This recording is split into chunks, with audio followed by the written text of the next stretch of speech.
Lapor. Peserta upacara pembaiatan pendidikan kader pertama kader loyalis PKB Kota Cirebon.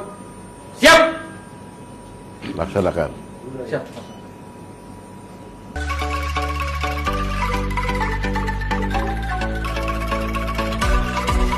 Siap menjalankan tugas dan kewajiban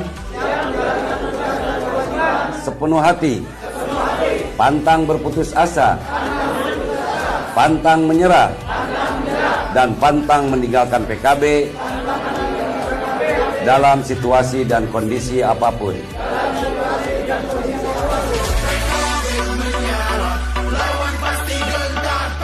Terima kasih pada sahabat-sahabat semuanya.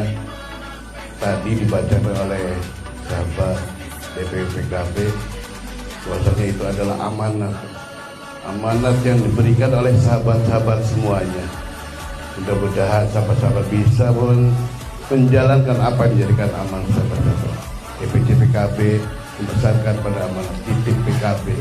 Insya Allah manfaat, maslahat, rahmatan. Allah.